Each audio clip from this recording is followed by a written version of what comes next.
So that's the pattern folded in half. So what I'm going to do is I'm now going to get some fabric and I'm going to pin some of this pattern down and cut it.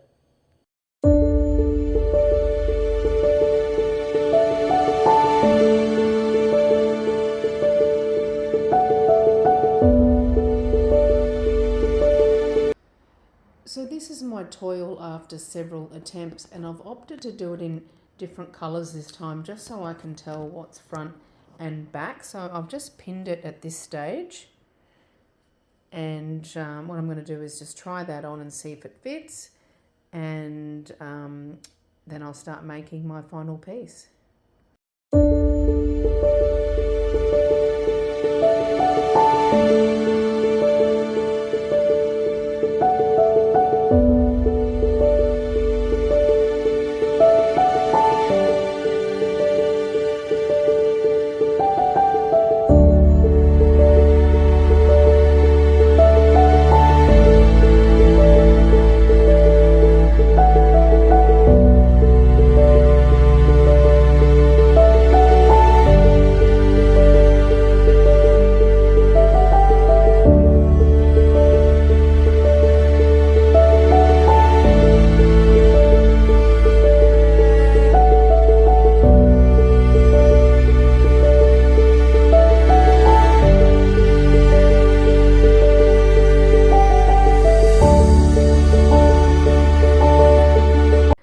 So for this shibori, I'm actually wrapping 10-cent pieces around the cap of the capelet, and then I'm going to put them in the die and see how it turns out.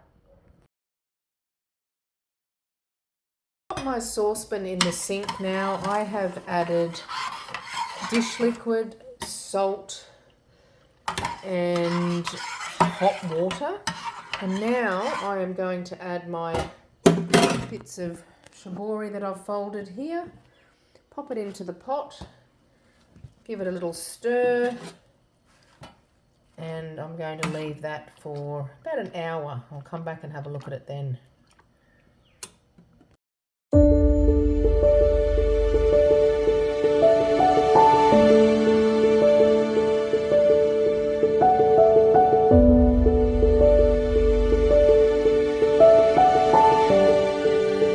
So I've sewed the 1.5 centimetre seam allowance, and I'm just going to cut it down a bit and then iron it flat.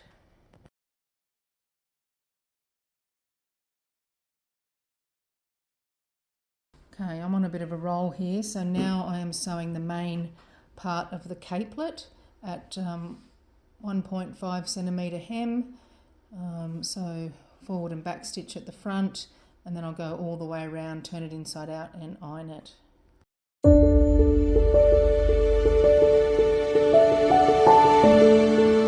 So I've used a tacking stitch just to tack it together, and then I'm going to sew it on the machine.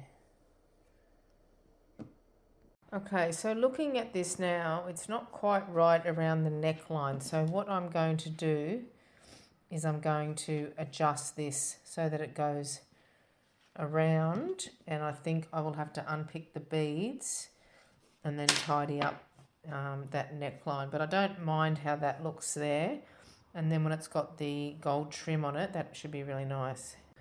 So I'm just playing around with how I'm going to do this top bit here. So I've put the bias binding there, but I'm actually thinking what I'm going to need to do is do the bias binding along here and then attach the top, and then over here I'm just ironing these little pieces down.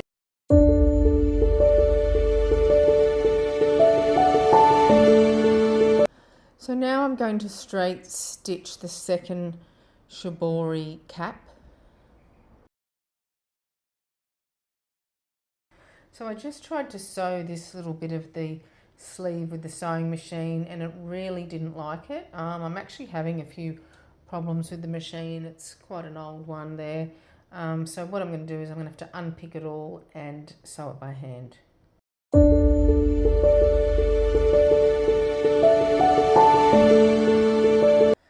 So I'm just playing around now with adding a little bit of bling. So I've got some tassels here, and I've got some sort of gold cord, and I'm just sort of seeing how it's going to look on the capelet.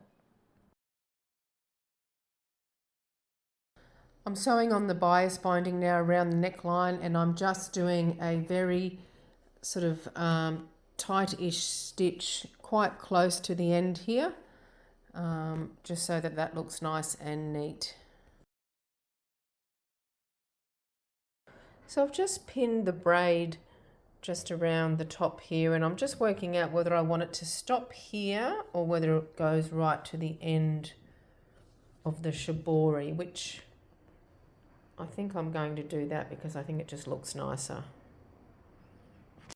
I've just sewed on the beads along the neckline, and I've done a better job this time because what I did was I threaded through the actual bead and then down, and it's just nicely secured now, and I'm actually very happy with that.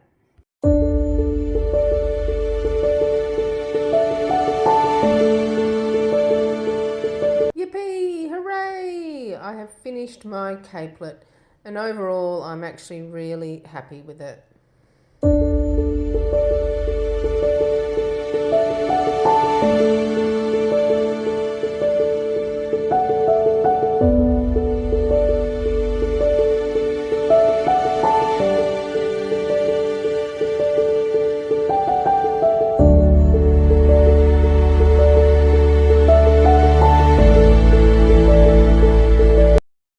So this is my capelet, and it does actually fit.